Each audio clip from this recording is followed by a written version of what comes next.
be fun. We'll let him do it someday. It very much could be fun. It could be because it gives a little of the extra who knows what's going to happen factor to it.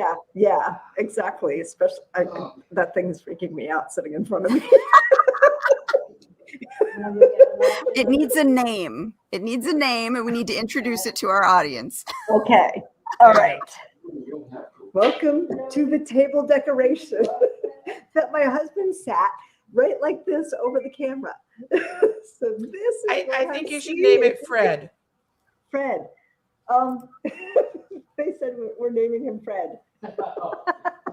I like this. Banish the winter horror. Send it my way. It's too warm down here anyways. All right, we'll put it to the audience. What should we name what kind of bird is that? Pelican, I think. No. Seagull. It's a seagull, yes. Is it a seagull? I think it's a seagull. All right, name the seagull for us. Best answer will win. So, what's its name? I'm going to sit here like this through the entire show. You should. You're just your little buddy. All right. All right. Serious time now. Serious time. All right. Like we're ever serious. No, we like to have fun. All right. Well, I see that we have people in the chat box. That's great. Welcome, everybody. This is another episode of Spilling Ink. We are the talk show that takes you behind the book to meet the authors and professionals. We are professionals, yes? Okay, we'll pretend we are.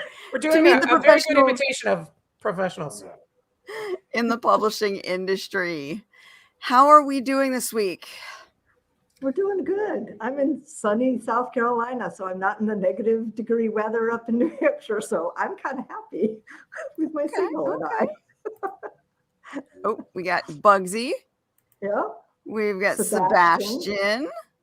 I like it. I like it. Keep those suggestions coming in. And Kelly, welcome back. It's been a while since we've talked to you. How are we doing? Doing great and so happy to be back here. It's always a fun time to join Spilling Ink and just talk about books and what goes on behind the scenes. It's that fun social hour. You get to connect with other authors, your people. I know it's great. You find new people that you didn't know were out there that are dealing with the same things you are. It's wonderful. So a little bit stir crazy as we all are. I'm going a little stir crazy because somewhere around the middle of last year, I said it's time to bring out this 4-book series that I've been sitting on for a while, or maybe, a while ago. And I refurbished it and I updated all the references to cell phones so that they were current and modern and took certain things out. And then said, well, every 4 to 6 months, we're going to bring out a new book. And I found that between a day job and a new book and publicity and everything else, I usually don't know what day it is. I don't know where I am and I don't know what direction I'm going. So I hope for the sake of your audience that whatever I say makes sense. And if it doesn't, feel free to ask me to clarify. All right. Well, let's start with that. So you already had a book series out. And we talked about that the first time you came on the show. So now this next book series is visually very different. So I'm assuming the story genre is very different. Can you tell us about it? Yes. So the original book series, the one that you've highlighted so beautifully along the bottom of the graphic, were my cozy mystery series that have the scientist turned sleuth who is learning the spy trade. And if you want to know what that all means, go back and look at the show that we did originally on that. Those are fun. The new series are romance series. And so it's a very different feel, a different level of sensuality. And each story there, although the world is consistent between the 4 stories, in each one you get a complete happily ever after kind of love story. Whereas in the mysteries, that romantic arc or relationship arc carries on from book to book to book. Okay. All right. And they look really, really nice. I like the way that you've got a very uniform, a very on-brand scheme going, just like you did with the original series, which you kept that I love the whimsy and the color. These clearly are all part of the same series, but they are a very drastically different genre. How did you, we talked a little bit about it last time you were here. How did you finally settle on these images? Because I know these aren't the original. Right. These were not the original images that we worked with, but at this part of my career, and given that I was trying to launch a larger series, I decided to hire a publicist and a publicity firm to work with. And one of the caveats that you need to know is that when you hire a professional, it's important to listen to them. And since I was paying good money for this professional, and they said that the original covers that I had thought were beautiful, and they were beautiful, but they said they're not on brand for the way major publishers are rolling out books at the moment. And here's what the major publishers are doing. And so they came up with several mock-ups and ideas that they liked for the book covers. And then we had some really substantive discussions between the designers and myself, because the first thing that happened, and those of you that joined us in the other show on this might remember, is that the designers thought that there was a more angst and darker theme to the books than I thought. And we had to work to bring back a little humor and to lighten things up. And so there were discussions where I felt really bad at saying, no, this is going in absolutely the wrong direction. And I felt like a wicked witch, if you will. But I also felt like a woman standing up for myself and doing what needed to be done for my career. And I've run into those bumps like that several times during this rollout. And it's important that as creatives and authors and other kinds of artists, We speak both up. listen to the professionals we hire, but that we also make sure that we're true to our own brands. Yes. Yeah, I remember that conversation, and the Read My Lips cover is fantastic and on brand, as you say. You know, It's the originals, gorgeous. Yeah, it is. It is. Yep. Yeah. So these are the two that are out right now. Yes. Okay. And when did Royally Scandalized come out? So Royally Scandalized actually came out last Tuesday, the 11th of January. Wow. Well, congratulations. Thank you. Yes, it's book birthday Congratulations. week. It's not even a week old. And I got a few sales on day one, so that was kind of That's neat. awesome. Always nice That when you is get those. Did you do a pre-order for it, or did you just release it on release day? I had a pre-order up for it, and so I think that helped. There were a few little hiccups in terms of formatting and turning some things around. So I had worked with a book and loaded it with LSI with Ingram first, and then I worked on loading it for Amazon, and I thought everything was set and all I had to do was turn it on, which I did. And then Amazon came back and said, your cover is wrong. And so that was the Sunday before the release day. And on Monday, I sent something to the designer and I said, Amazon says they need these specs for the cover. And here's exactly what they told me. I don't understand it, but please fix this. And so she turned it around very quickly. So by end of day, they fixed it and we got it back out. But I was sweating a little bit on that one. Mm. Oh, I can imagine, because Amazon is, if you do a pre-order, Amazon can be pretty unforgiving if you don't make your pre-order on time. They only do the pre-orders for as far as I understand it, and I may be wrong, I'm still learning this part, but I think they only do pre-orders for the ebook, not the print. And that's why I did the print pre-order through Ingram. Mm-hmm. So ebook was set and ready to go, and that was fine, but it was the print book that was having a problem. And I think something happened with maybe the size of the book or something. These books, Read My Lips was about the same length story, about the same thickness or size of books as the mystery books. But each of the subsequent books in that series gets a little longer and a little longer and a little longer, partly because I'm dealing with a family of characters, and as they interact with one another, characters from the old books step into the new books and so on and so forth. And so there's a lot more going on, and it was hard to keep on target and trim those back. So some of them are a bit longer. Well, that's okay. Long books not necessarily a bad thing. Yeah, readers. I think the readers will like it. My challenge is to make sure that I can still deliver it in a form that they find economically advantageous, good price for them. Yeah, and yet I still get something. And the balance on the print books, that gets harder and harder. You look at it and say, well, I can't give a really I can't give the maximum discount to a bookseller. I would love to, but then I would make negative dollars, and that doesn't work. Mhm. And we're not in the business to give away our efforts and energy. Anita just said Ingram and Amazon cover sizes for print are slightly different, and that is true. They are very, very true, and they're millimeters off, which makes it ridiculous. Yeah, same with Amazon and Barnes and Noble if you're loading directly to Barnes and Noble's print site. So that's what I do as opposed to going through Ingram Sparks. I load directly. Okay. And sometimes I have to change one and then change the other. It is a pain.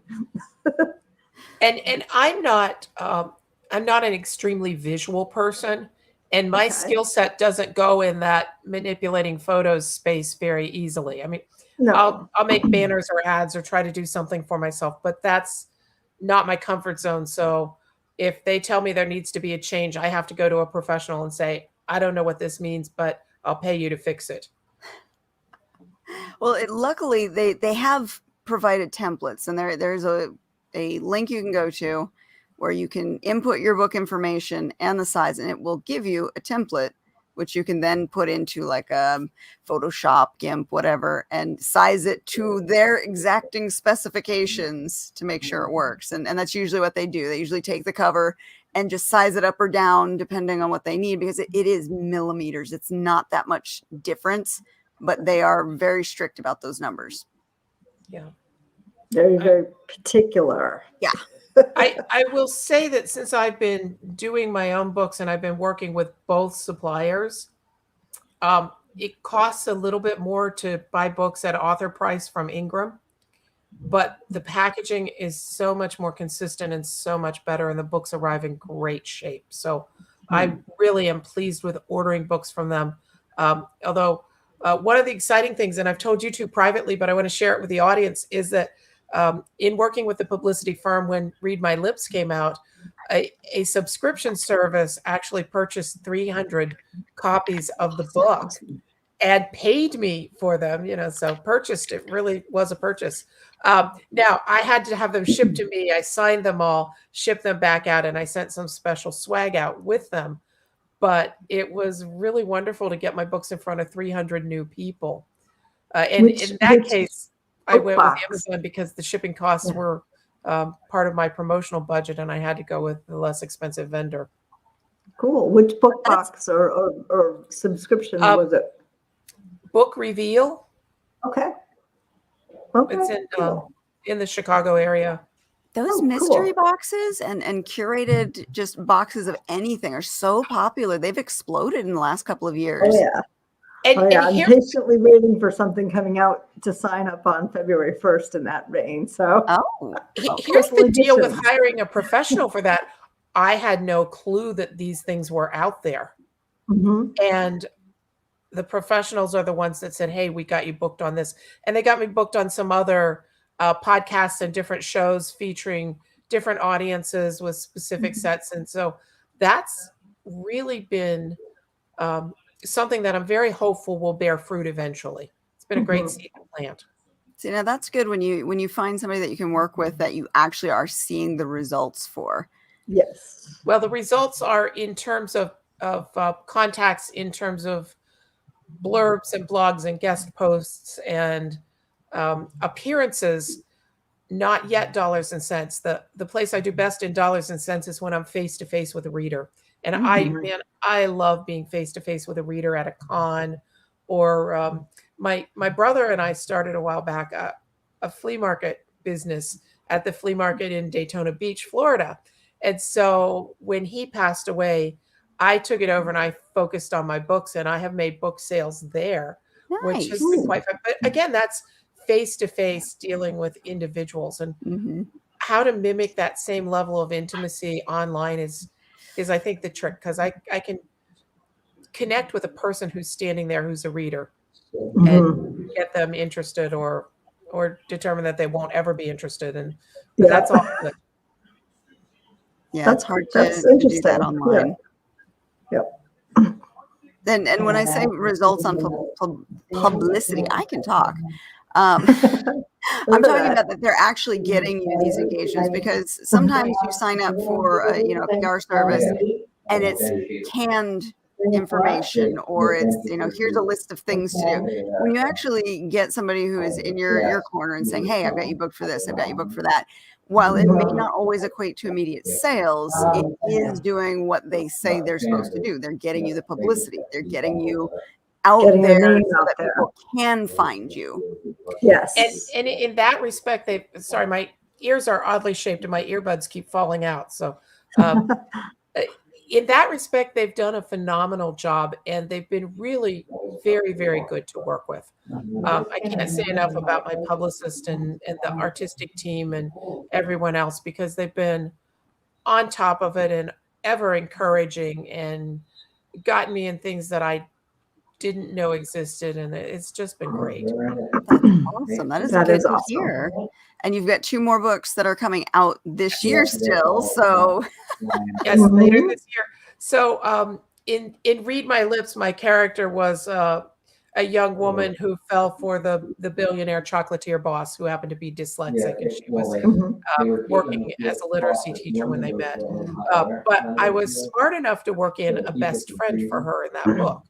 And the best friend actually appears and turns down a date with someone that the billionaire tries to set them up with. And it's the prince that she finds being royally scandalized. So she'll get a second chance at that date that she turned down.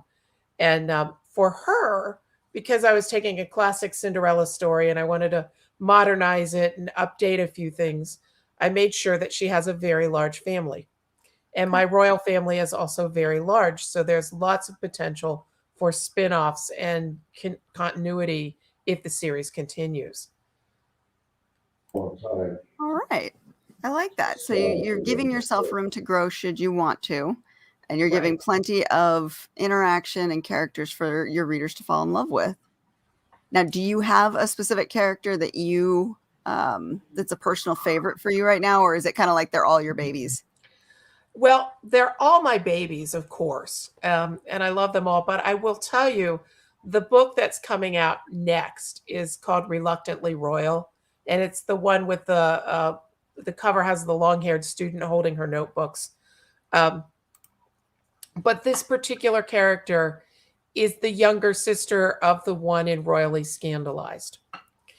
And I was just going to ask if there was, you connected Read My Lips to Royally Scandalized. Did you connect it again? So you just answered my question. And the thing that is really dear to my heart about this one is that I made the age gap between these 2 sisters very similar to the age gap between my older sister and myself. Aww. And so after I had written a bunch of these things, and of course they had traumas that we didn't have in our lives, but I went back, I was reading it, and I saw bits and pieces of relationships that I had with my big sister when I was a little girl. And I had somehow written that into the story. And there's a big storyline about healing a rift that happened between the 2 sisters, as well as their love stories. And so it's really special to me that it adds that element to it. And I know that's not the book we're talking about today, but I really, really like that one. That's sweet. Well, of course, we're going to have a character that we really connect with. And I like that you have that touching you and your sister connection for that one. Absolutely. Yeah, and the character of Grace herself, who's the awkward one who doesn't quite know how to flirt or how to make jokes and tries, but it always falls flat. That rings true to a lot of my adolescence and not being sure of myself before I somehow was magically granted confidence. And so that was kind of fun to write the reclusive, shy girl that had some of my issues too. How many of us can all relate to awkward teenager? Yep. Awkward adult. Oh, Jane gets a pass. Okay. Not so much. It's just funny. awkward. One of the blog posts that I wrote, pardon me, was about why we love heroes in disguise, because in many of my books, I tend to gravitate, and I found this later, ones that I read and ones that I write toward a hero that isn't quite exactly what he seems at first glance. Okay. So there's a disguise element, and it made me realize that we all disguise ourselves. And some of the disguises, so for example, a disguise that I wear when I'm here on the show is successful author. and I look like I know what I'm doing, and I did my makeup and my hair and put on the crown jewels and, just try to do the whole thing. But underneath that, there's this scared little girl that says, oh, I bet everybody in the audience thinks the stuff that I like to read is silly.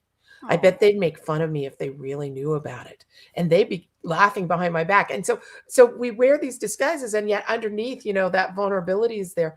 And as a romance author, getting to that vulnerability of the character, getting the character to open up and let that stuff that they're afraid of out is really, really important. And it means that we as authors and creators have to do the same. We have to open that window and say, here's the scared little me behind the great big image I've crafted.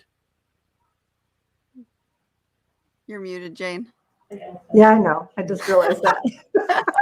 I said, absolutely. That was my earbud. No, it was me. And a lot of times. Oops, sorry. Go ahead. No, I muted myself because the game's on the background.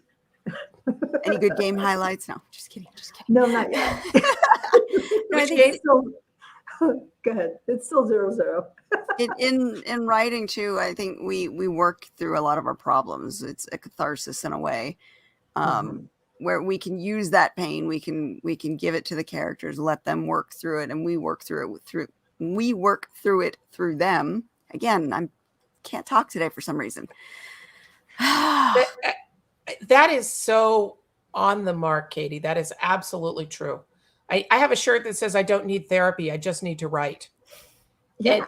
And one of my mentors and a very, very good friend, Denise Swanson, will sometimes say to me, you need to go write and work out your issues. And she's a school psychologist. So I even have psychological professionals telling me, go work out your issues in the book. It'll be fine. It is a form of therapy. I mean, Jane, you and I have talked about, you have a bad day at work. You take it out on your characters. Slaughtering characters when I have a kill somebody. Yeah. But we weren't talking about the kill somebody books primarily. But I do still have this long list of people that have annoyed me in real life that are either going to die or be a killer. In fact, I've got a whole new series planned for a bunch of them. It's going to be great when I think the worst fate though would be to give somebody a character that is constantly going through misfortune. Just a background character that's constantly just getting crapped on throughout every book as your little Easter egg. Fun. That would be really fun. Yeah. They never die, but they're constantly stubbing toes. They're constantly losing things. Just, work it out over time. You really get to feel like you. That could be kind of fun. That would be an interesting one to play with. Somebody like that in our next series, Katie. Just a random background character.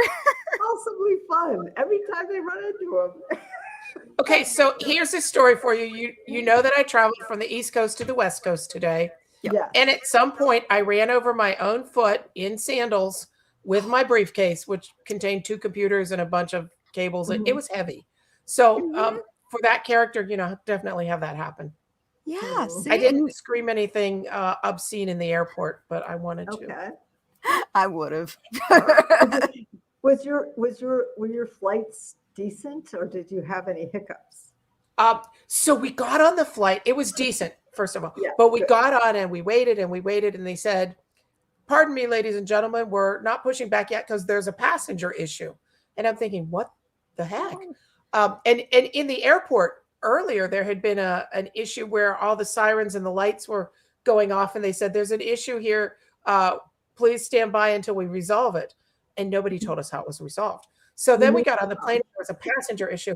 Turned out somebody was not feeling well, and they brought in a medic team, and the medic team said, honey, you shouldn't be on the plane. And so that person got off the plane, I think with another traveler, because then the 2 people in front of me got upgraded to first class. So we were late pushing back because somebody got sick or something. Yeah. Once in a while I get upgraded, but very rarely. I never count on it. Yeah, we had. Someday when I'm a rich and famous author, I'll get upgraded myself. I'll buy first class tickets. Yes. Yeah. Treat yourself. Class. Yep. Yeah. Yeah. I mean, on Wednesday when we flew here, we had 0 issues, and we were early. I have never had that on both flights. Awesome. So either that means this coming Wednesday is going to be a disaster. Oh no, or, well, yeah. It'll be fine. It'll be good. Yes, exactly. The universe gave you something good for once. Yes. Knock on wood. And There knock we on go. wood. Knock Do on you have any Bugsy. new name suggestions? I haven't seen any more name suggestions in the comments. So I think it No, should we be had- Steven since he's a seagull. Steven. Okay. We were Well, talking we martial arts said earlier, right? Yeah. Yeah. Steven Seagal. Say it fast. Yep. Oh, Yeah, I That's just funny. figured I'd ask because I mean I know you're not jet lagged yet because you haven't gone to sleep. that's right. And I'll be fine. I'll sleep through. I'll get up what seems like early for this time, but I'll get a good night's sleep. And I'm kind of used to doing it. I haven't done it for 18 months, but I used to do this transcontinental thing Coastal, every 3 yeah. weeks. Oof. But it was interesting flying with masks, and it was not as painful as I feared it would be. Yeah, I had a no, little spacer that went under my mask that kept it away from my face. The worst part was that my face got hot. Yes. It's like, And then you have to turn air. the air on you. And it didn't work on the long flight. It only worked on the short flight. Oof. Well, it sort of worked, but not enough to cool off anything. Right. So anyway, There's other than that, nothing it was fun fine. about flying. Nothing fun about it. I got to sit by a guy that was coming here and said he was a professional musician, and that was pretty cool. Neat. We didn't have any Oh. conversation after that because I fell asleep on my husband's shoulder and he started watching movies. So How do that you was fall the end of that asleep in those conversation, but it was still pretty chairs? neat. I cannot sleep on airplanes. It's so uncomfortable. That's the partner's shoulder, husband's shoulder. Yeah. But when Yeah, you're flying with his shoulder kids, you're kind of like. I had my puffy pillow and put it on his shoulder and leaned there. And to be honest, I pretended I was asleep for the first time before I actually fell asleep because, if you let them know you're not sleeping, they'll try to talk to you. So I was pretending to sleep, and then I drifted off, and it was good. Good. Well, it's a long flight, so it was shorter because you slept. Yeah, a little bit. And I didn't sleep the night before. I had maybe 4 hours total. So I wanted to be human for today. And I think Famous I'm last words. taking it pretty well. Yes. That's usually what you do. You set yourself up, and then Murphy's Law comes right in and goes, "No, that's not what we're gonna do." Yeah, that's going to happen on next week. I've got to handle that issue separately. I'll handle it tomorrow. Oh no. So now, what brought you to the West Coast? Was it book related or work related? Neither, actually. It's family related. Oh. So my husband's family is here, and he's been out to visit his mom a couple of times this year, and I haven't gotten a chance. So it's our belated holiday celebration with the family, my mother-in-law and Nice. sister-in-law. And mom is dealing with the dementia issues. So it slips and slides, and it's she knows us all and everything. That's fine. But we really wanted to get out here and spend some time. And because I wanted work to pay for my rental car, I did say I would drive down to San Francisco and pop into the office to see my colleagues and do some other work out in the field up here in the Sacramento area. So that's it. Okay, so And a no little bit of book work. stuff at all, except today's interview. Now, are you guys going to celebrate as a family for the book release? Do you celebrate your book releases? You know what? That is a brilliant idea. And no, I don't really do that. I should. I think as authors, we do for like the first book, and then after that, it kind of becomes all right, next. Yeah. Well, that's me. It's like, okay, it's out next. it's like But when you think about it, you've slaved over 60 to 80,000, sometimes 100,000 words. You've worked through revisions, you've worked through the edits, you've done the homework and everything that goes to get that book ready. You deserve a little celebration for it. It's not just, next and move on. You've got to, treat your book like you want other people to treat it, right? And that next and move on is unfortunately a thing that many of us have. It's like, oh, I reached that goal. Now I got to get another goal because I'm goal oriented and driven that way. And so it's important to stop and remember that. So I will do some celebrating when I get back home over this book. we toasted it over dinner one night and did a little bit of a low key celebration. So I didn't totally ignore it. I do think it's important that we recognize the achievement, because even though we may have written multiple books, it's still a large feat to put together a book and get it from the idea in your head to a published, bound, available in the open market book. You know, a sideline to that is something that and I know a lot of authors turn into the show and talk about things. So we tend to forget how absolutely special and memorable it is for a reader to have an interaction with an author and get a signed book. I mean, at some point in my career, I said, yeah, everybody signs their books, so what? But I forgot that that's really what readers love and treasure. And so it's important to remember that. I mean, I love that part. And, that's what as I said, I'm waiting for February for the same thing, because it's a special edition signed. And I'm like, I have it ticked on my calendar.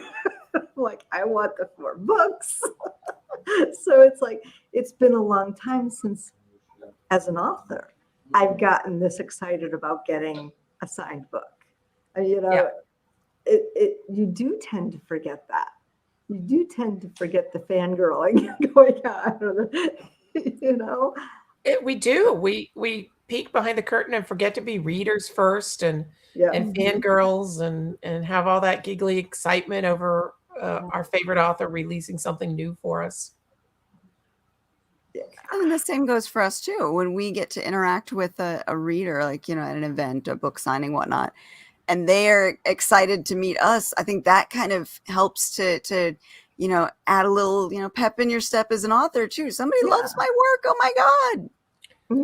So I went to the Book Lovers Con in Orlando in December. And for those of you that remember Romantic Times, it used to be a large book featured event. Well, Book Lovers Con was its successor.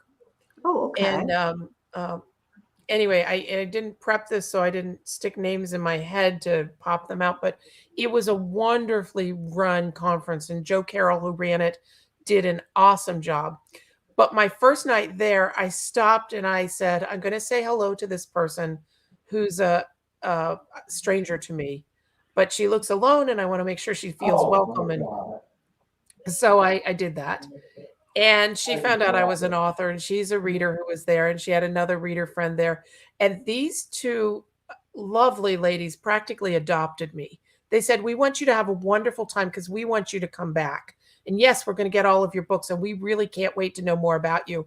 And at different events, they would drag me onto the dance floor, and they friended me in social media before I even fell asleep that night. And it was just it was amazing, and they were so generous and kind, and I just really enjoyed that side of it. That was pretty neat. And so it shout out helped to make the experience for you, I'm sure. Yeah. It's now ingrained in your memory. You've got a good feeling about that. That's something you want to return to.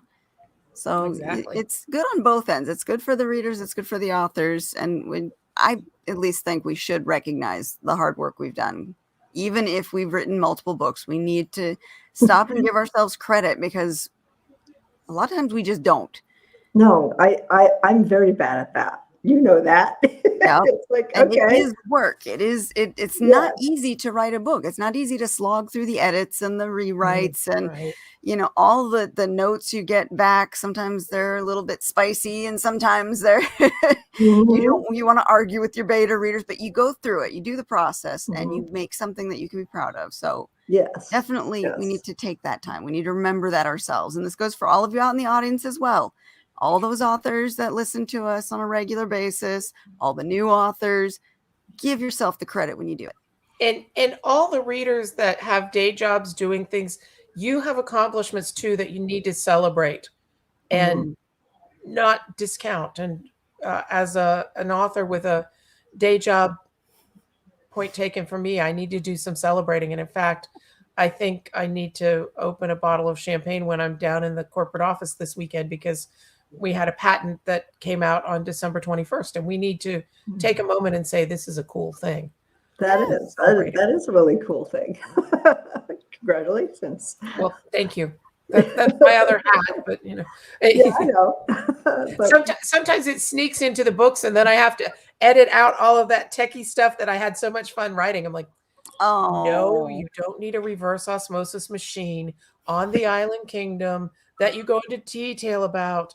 Blah blah. Cut this part out. Allude to something else. So the day job kind of drifted in. it did well. And this is the reluctantly royal that's coming up with the geeky scientist character as a heroine. And what she doesn't understand is that her prince is also a geek.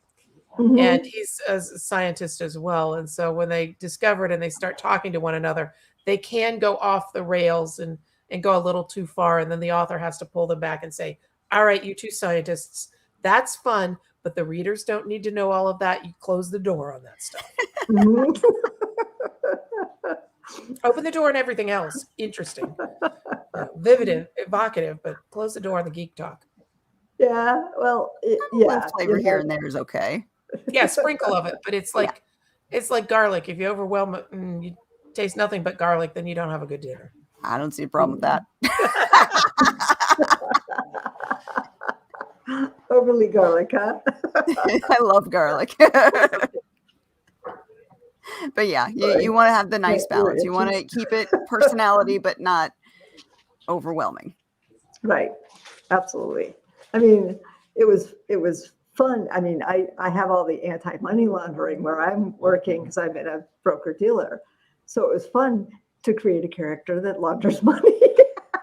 So it was just right. like, What you know? Yeah. Well, I don't launder money. Or do you? No, I don't. You wouldn't admit it if you did anyways. So I'm reading the comments a little bit. I want to reach out to Rebecca out there who says she's fixing a blown hot water pipe and remind her that water treatment is my day job. So I feel your pain, dear. I'm sorry that you're dealing with that. Plumbing problems are the worst. Dealing with it at home is wild. Compression fittings. Compression fittings are your friend. Yeah, I was going to say she's been doing way too much since she's been given the go ahead. Yes, I'm talking to you, Rebecca. She knows. She knows. Yep, she does. I tried to get her to sit down. I think we've all told her she needs to relax. She needs to rest. She needs to recuperate. Yes. We don't remember how to do that. I've totally forgotten how to relax. If I have a spare minute and I'm sitting down, I need to do something with my hands. And if I'm not multitasking, it feels wrong. Yeah, you sit down for 5 minutes, you're like, wait, I'm guilty. I shouldn't be doing this. What should I be doing? And I took time off at the holidays, and when I went back to work, I couldn't get my head back in the game, and I didn't know what I was doing. And it took like 4 or 5 days to get back. Like, yes, because I checked out. You probably checked out for the day job too. Yeah, that totally happened. And I think I checked out from the writing job at the same time, and some review things slipped, and it was a cluster of events. Yes, but you had a good time, right? I did. I had a lovely time. That's I probably needed the time off more than I needed the extra reviews, although reviews are nice, and I hope those people actually come back and put them up somewhere. Yes, please, review. Please love me, the reviews. I think we're all guilty of that too. Begging for reviews from anybody. Please, dear God, please read it. Post something. Well, not anybody. You want your ideal reader, if at all possible, because if you get a review from someone who isn't your ideal reader and was expecting a completely different genre, you could be really sorry what you got. It can be eye-opening. But you can use those to make sales.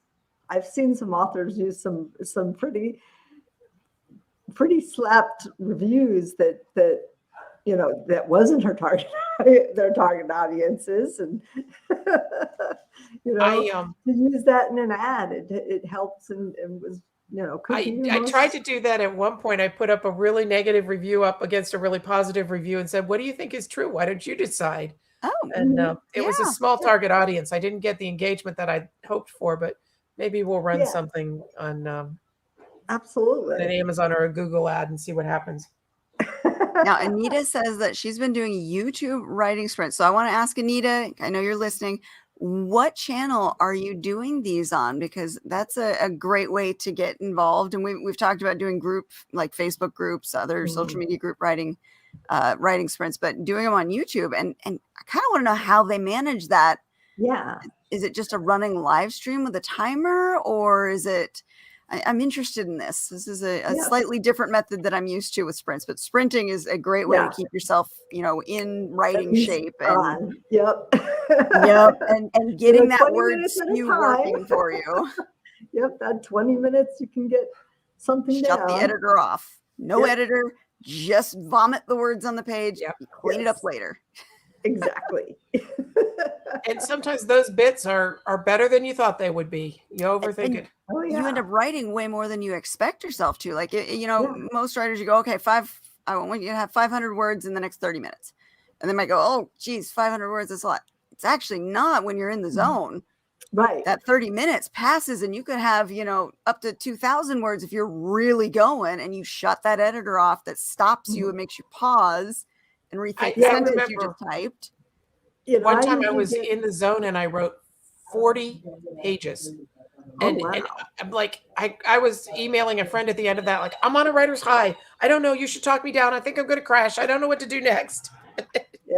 Just keep They weren't all crap either. They were okay pages.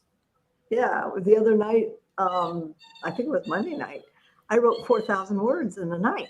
Nice. Which for me, and that was like 3 hours of writing, 4,000 words. And I was like, oh, I'm in the zone. And I looked at it because I didn't know how much I had written.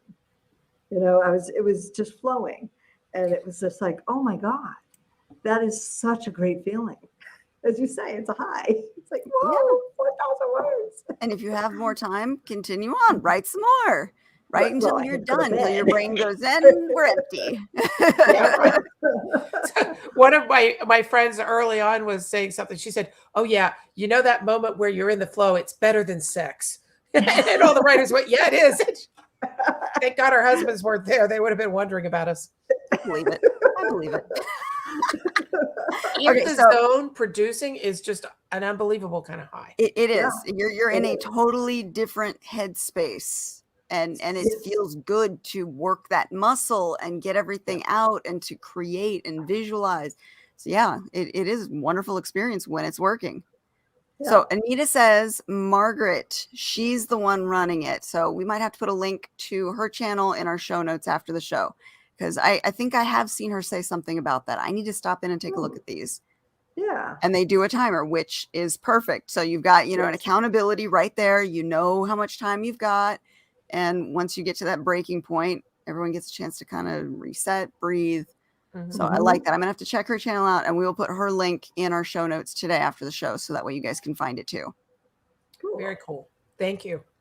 Very cool. Yes. I like writing sprints. It's, I haven't done them in a while, but every now and then, I get in a group or I join a chat group that does it, and then I get out of it when I'm done because I don't want to continually get things in the middle of the night. Mm-hmm. But especially when I'm slow and I have deadlines, that's when it's like, oh, can somebody sprint with me, because I know I'll get stuff out. I know I'll get the words. There's that element of competition too that I think plays towards your favor when you're in a group that's writing, because if at the end of the time it's like, okay, how many words did everyone get? You don't want to be the person who got the lowest word count. You want to be either somewhere to the middle top, so that you're like, good. Hey, speak of the devil. Look at that. Yes, Margaret, we will put your YouTube channel link in our show notes at the end so that people can find your writing sprints, because I think that's a wonderful idea. I love that. And Anita says that she has been checking out the whole AuthorTube community. I have not actually delved into AuthorTube. I feel like it's kind of almost a scary term, because you don't know what you're going to go into, but it's probably worth checking out. Yep. It's like book talk, healthy competition. Yeah. Yes. Healthy competition. Exactly. So yeah, we definitely need to put that in there, and I need to check that out as well. But have you guys looked at AuthorTube at all, or kind of delved into what AuthorTube kind of encompasses? No. I never heard of it before today. Yeah. All right. So we're all, I our have, homework but I assignment is haven't to gone go out look it there. up and figure it out. The only thing and back to working with a PR firm and such, they said make some short videos. And so I do have a YouTube channel now, which is kind of cool and kind of fun. And there are videos about how I did my research on my different books, and a little bit about my office, and one about my cat, and, you know, just fun stuff. A sad thing happened. One of the videos was talking about how I got that big pink Z as part of my logo in my name. Mm-hmm. And it was because there was another author with my same name, different spelling, when I joined a writing group that I was in. And she just passed away last week. So the other Kelle Ann Riley, is no longer with us. And that's very sad to me. And now every time I see my Z, I think of her and think that we are less for having lost another one. Yeah. On a lighter note, Cats good on AuthorTube. Cats are good anywhere. Yes. Except on the keyboard. They are not good on the keyboard, and all of my typos are because my cat walked on the keyboard. Sure they are. Especially if it says blah, blah, blah, blah. And sometimes my work emails say that, and I'm like, yeah. Yeah, we have something at work that we call, because we have a system that takes things in free-form text, and we call it the cat on the keyboard text. Because it, sometimes it makes sense, sometimes it doesn't. It's the cat on the keyboard. You okay? Okay. Speaking of that, I have to make a comment here, and because we're all authors, have you ever had this happen to you where you're talking to somebody through a text-based form, so chat or messenger or whatever, and they're like a relatively new friend, associate, whatnot, and they find out you're an author, and then all of a sudden they start over-editing anything they type to you because they're worried you're going to judge them? I've had a few people like say that to me. I'm like, please don't, because there's a reason authors need editors, because we make plenty of mistakes. Yes, don't worry about it. Yeah. Yeah, I don't know. Maybe they do. I know. I'm in meetings and they're like, writer, we need how to say this. We need your skills. But I look at it and I give them the different alternatives. But it's funny. It's like, we need the writer. And sometimes our writing skills segue really well with what we're doing at the day jobs, and sometimes they just don't. It's like, no. Ask somebody else to write that. I write fiction. Yeah. Well, one of my first bosses said to me, "Why don't you write science fiction?" And I said to him, "Do you really want to wonder if my research reports are made up?" So, that's funny. He didn't have a response to that. But yeah, there's the thing. Okay, I'm gonna walk away. Yeah, sure. I think the worst is when they want you to write like a product descriptions or things like that, because you're a writer. You can just rattle this off and then you start crying, because writing summaries and synopses is the worst things in the world. Not what you want to do. Yes. Yeah. I can write you a 50,000 word description. 50,000 I can do. Don't make me write under 500. And I need to add emotion into it and character growth. I know it's a shampoo bottle, but still character growth, right? Exactly. You know, one of those Dr. Bronner's bottles by the end of it with the itty bitty type. Totally different skill set than the fiction writers and world builders. I just wonder sometimes with like the misconception they hear you're an author, and instantly they envision something about you without verifying it at all, and then you've now become this thing that maybe you were not. What I love are the commercials for these memory supplements, and everybody there is like, and we're authors. We're not just retirees bicycling on the main coast. We're authors. I'm like, yeah, you are. Sure you are. So you're bicycling.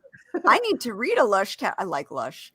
I need to see what this fantasy is all about. I'm going here after the show. Hello. Oh, there's my son. Yeah. So he's not at his dad's this weekend. He and Zoe stayed here because Dad got COVID. Okay. Your COVID Murphy's Law thing keeps going and going. It's a gift that keeps giving. Yep. Yeah, no. Yeah, so that's like their subtle hint of, Mom, I'm bored, but I'm not coming in to bother you because you'll yell at me. What's worse than writer's block? A blurb. That's funny. I like that one. That's horrible. It's true though. So true. Yes. So true. So Yeah, I once was asked to speak at a group to talk about interviewing and something with kids for whatever reason. And I said, think of your life as this whole book, this whole manuscript. And I pulled out a sheaf of papers that was about the thickness of a manuscript at the time. I said, now think of turning that into a 5-page query letter, and then think of turning it into a 1-minute elevator pitch. This is what you have to do with your life when you're interviewing for a job. And you have to step outside of yourself and look at your life and break it into those pieces. And I would say harder even than blurbs is bios. How do you feel out there, authors, about writing your own bios? Do I have to? Stink. I don't know. I just I do it, and I feel like mine I'm is short so and fake. sweet. Yeah, I keep that one short and sweet. Because I prefer the book to sell itself. If you like me, great. Follow my other books, but the book is going to sell itself, and so I always spend more time on the blurb than anything else. And I like blurbs. I think they're fun. Well, Katie and Rebecca are my blurb sounding boards. So I write it. I'm like, or I've been staring at it for days, and then I'm like, hey. Yeah, have your best. These are some great things. These are great comments here. Yes, excellent comments. Bio funny, okay, Hunter. Or excuse me, Night of the Kids Table. Yes, Night of the Kids Table. That is a good one. Have your bestie write best. Write your friend, write your bio. As long as they don't write anything incriminating, because they know all the secrets usually. Yeah, they know where the bodies are. We did an exercise once where we randomly, someone said, bring in page 5 of your current manuscript. And she just picked a number out of the air. And we sat together with 3 or 4 others and each read one another's manuscripts. But your team, after they read your manuscript, was to come up with 3 words that they thought you were evoking in that random piece of your writing. And that was a branding exercise where we didn't do it ourselves. We let someone else see what we did. And that was really, really beneficial and eye-opening. So I would recommend that to anybody out there trying to find something that encapsulates your writing style in a quick soundbite style nugget. It's easier though, I think, to be objective about other people's work than ourselves. Yes. I'm an argumentative person, so I could see somebody going, well, this is what I got out of it. I'm like, well, you totally missed the point. It was supposed to be this. And that's why having other people do it for you works so well, but you had to trust them too, and you had to know who they were so that they could filter in some of that. Comps, yes. I love comps. Oh, that's hard. I like that. My goal when I write now is to evoke emotion from Rebecca. Which one? Jonesy. No, which emotion are you trying to evoke? Surprise or tears. Ooh, or that's getting hard. her mushy. You picked 2 hard ones. I have done it. Go with laughter. It's so much easier. Yes. So it's like, okay. So, I'm ready. That's in my mind. Yes, make the people want to read the book. Who's your character? What is happening to them? Why should we care? Yes. Josh was saying that last week. I like that. Absolutely. Absolutely. But then again, there's always but what about this character who's really important too? And they're playing a serious part in this. So And hard to put no, it down. later. Boil- That's it's like that's the boil it treasure you down. find while you're going for Smack the the regular. hand. Boil Nope. it down. You already Boiling wrote it the book. down is You're writing the hard. synopsis or the blurb or something. I'm better at doing it for other people's books than my own. You know, if I've read somebody's beta read, I can, and they put up a blurb or synopsis that is all over the place. It's really easy for me to go in there and go, nope, this is important, this is important, this is important, this is what it should be. And I've done that a few times. But it's easier to be that objective when it's somebody else's work because you're not emotionally tied to it. Right. It's not all in your head. Mhm. The entire lives that are on the paper and off the paper are not in your head. And your reader knows, especially a reader who's also a writer, knows what's important and what's nice to have, but not absolutely necessary for that appetizer course or whatever you want to call it. That free sample or and that's a good thing to include in like beta readers when you reach out to beta readers. Guide them with some instructions of what you're looking for. You know, you can ask things like, what was the most important part of the story? Who was the most important character? Because then you can gauge from them what they were picking up. Yeah. And if that matches what you were either hoping for to utilize, to focus on, whatever, as you go in and write your synopsis. I'm not saying it'll make it tons easier, but it might make it a little. Right. Nothing makes it easier. You just have to do it. No, and it's always fun when you have, your book notes to the side and think you've incorporated them, but you have not. So it's like, poke holes. Oh, yeah, well, I know what that is. It's not here. It's not there. Yeah. But that's why beta readers are our best friends, because they get to that before readers do and post bad comments. They go, hey, fix that. Yes, Yep. Yes. There is a big gaping hole. You need to patch it up. But beta readers are also great for helping you brainstorm how to patch that hole. When I write myself into a corner, there is one particular writer friend that I call on and I say, I'm stuck, help.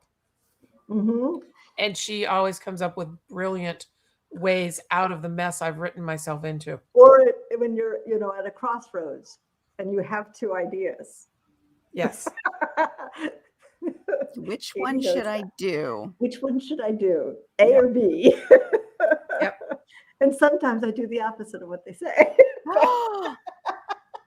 But most of the time I do the same.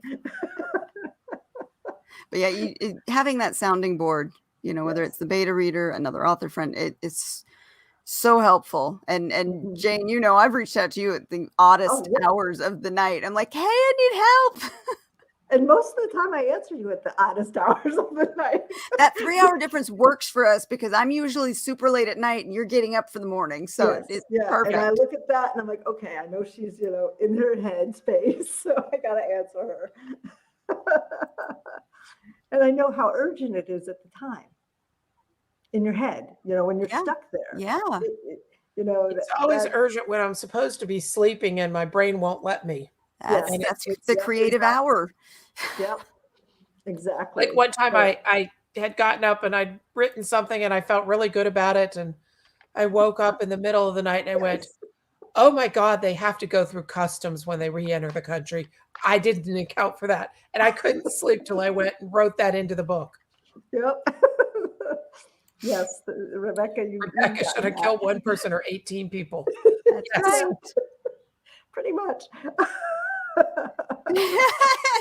Us. Jane, is this about a story? Yes. Yes, it is. Yes, it is. Always about a story, right? Plausible deniability, people. We would never kill anybody in real life. I mean, I sometimes introduce myself to people before I tell them I'm an author. I go for the shock value and I tell them I'm a serial killer. And I get some odd looks. I say, but only in books, So fictionally speaking. Yes, literally speaking. Well, I don't use that one really often because I'm afraid I might use it on the wrong person. Yeah. I like to say people pay me to lie to them. That's a good one. I like that one. Yep, I make professional liar. Hey, Margaret, nice to meet you. Thank you for coming Margaret. in. Thanks for stopping by. And I will definitely you. get your link in those show notes. So give me about 10 minutes after the show to update our notes, and we'll make sure that link is in there. Cool. Sounds like fun. Yes, Rebecca is setting up her plausible deniability. Yes. Everything is fictionally speaking. Yes. Yes. Exactly. Well, Kelly, thank you so much for hanging out with us and telling us about your work, your new book that just came out, and the 2 more that are about to come out later this year. It's been a delight. Thank you for having me again. And I look forward to joining the fun later and playing some more and talking with the wonderful people that come in on the chats and just having some great times together. All right. And you make sure that you go out there and celebrate your new book release. I will. I promise. I'm going to start Okay. as soon as we shut down. I'm going to go pour myself something celebratory and toast it. Awesome. And we didn't get a name for this guy. Oh, shoot. The name. The name. Actually, in I my know. bio. I'm pulling it. Yes. I'm going to leave it open. I want to get some more comments on it because I think we need a little more creative name suggestions. So if you're watching this afterwards, put it in the comments below. Yes. Let us know what name you Yes, think we ma'am. should give our little Name seagull. Good. Yeah, get those creative juices going on the seagull name.